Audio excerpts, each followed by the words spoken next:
नमस्कार, आप देख रहे हैं डॉक्टर साहेब, आपके साथ मैं हूं मुस्कान। दर्शकों, आज के इस एपिसोड में हम बात करेंगे निमोनिया के बारे में। हम देखते हैं कि निमोनिया में बहुत सारे लोगों को बहुत सारी दिक्कतें होने लगती है, बुखार आना, सर्दी खांसी होना, और कई बार लोग इसको काफ़ी लाइटली लेते हैं और कई बार इसी की वजह से बहुत लोगों की जान चली जाती है। आज हम इसी बारे में तमाम जानकारी लेंगे और इसी बारे में बातचीत करने के लिए आज हमारे साथ मौजूद है बिहार के जाने-माने फेफड़ों से जुड़े विशेषज्ञ डॉक्टर अमिताभ बंगा सर। नमस्कार, बहुत-बहुत स्वागत है आपका। धन्यवाद। सर, आपसे जानना चाहेंगे, अगर हम बात करें कि जो भी निमोनिया के जो मरीज़ होते हैं, उनमें जो सर्दी, बुखार, ये सारी चीज़ें आती हैं, तो कई बार लोग इसको बहुत नॉर्मली लेते हैं, बहुत लाइटली लेते हैं कि ठीक है, दवाई खा लेते, पैरासिटामोल खा लेते, ठीक हो जाएगा। मैं आपसे जानना चाहूँगी, अगर ऐसा किसी को होता है और इसको लाइटली लेते हुए कितना खतरनाक हो सकता है आगे जाके? देखिए, पहले तो हम लोग ये समझते हैं कि निमोनिया क्या है। निमोनिया एक बहुत वेग शब्द है जो हम लोग लंग के इन्फेक्शन के लिए इस्तेमाल करते हैं। लंग में अगर हमारे रेडियोलॉजी में कंसोलिडेशन जैसा फीचर आता है या इन्फेक्शन जैसा फीचर आता है तो उसको हम लोग निमोनिया बोलते हैं। निमोनिया का कारण क्या होता है? निमोनिया का कारण यूजुअली इन्फेक्शन होता है।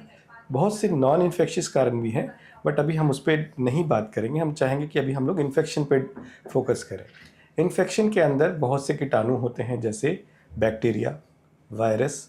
बैक्टीरिया में एक कीटाणु टीबी होता है, फंगस होता है और कुछ पैरासाइट्स होते हैं। मतलब बहुत सारे कीटाणु हो सकते हैं जो आपको निमोनिया कॉज करेंगे।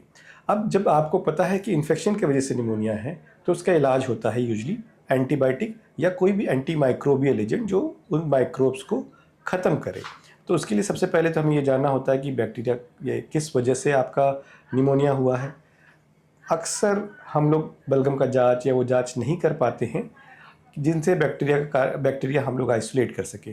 तो मोस्ट ऑफ द टाइम आपके ओपीडी में आप पेशेंट आएगा, आप उसको कोई एंटीबायोटिक देंगे, वो ठीक हो जाएगा और अक्सर उसके बाद हमें कुछ करने की ज़रूरत नहीं होती है।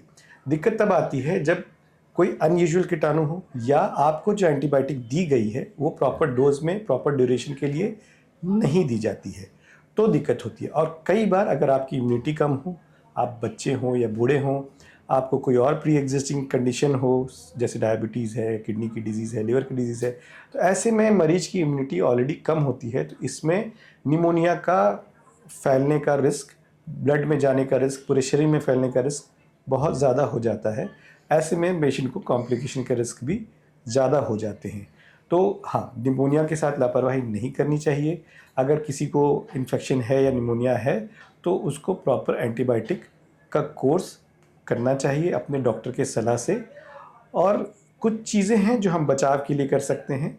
अगर आपको प्री एग्जिस्टिंग लंग कंडीशन है और आप 19 से 50 साल के बीच में हैं तो न्यूमोकोकल वैक्सीनेशन होता है, क्योंकि स्ट्रेप्टोकोकस निमोनिया एक बहुत सबसे कॉमन कारण होता है किसी को भी निमोनिया करने का। तो उनको ये न्यूमोकोकल वैक्सीन लेना चाहिए। अगर आप 50 के ऊपर हैं तो ऐसे भी आपको लेना चाहिए। अभी नया वैक्सीन आया है जो लाइफ में एक ही बार लगता है, तो आपको उससे उसके कॉम्प्लिकेशन से बचाव मिलेगा। ऐसे ही ईयरली फ्लू वैक्सीन लगता है, क्योंकि वायरस से भी आपको निमोनिया हो सकता है, जो आपने कोविड में देखा। कोविड भी एक तरह का वायरस ही था, और ईयरली फ्लू वैक्सीन लेना चाहिए। तो ये सब कुछ चीज़ें हैं जिससे आप निमोनिया का बचाव भी कर सकते हैं, और निमोनिया है तो अपना ध्यान भी रख सकते हैं।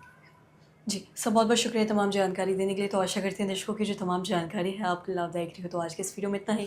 अगर आपने तो चैनल को सब्सक्राइब नहीं किया तो तुरंत कर लें, साथ ही हमारे फेसबुक पेज को लाइक करें। वीडियो देखने के लिए आपका धन्यवाद।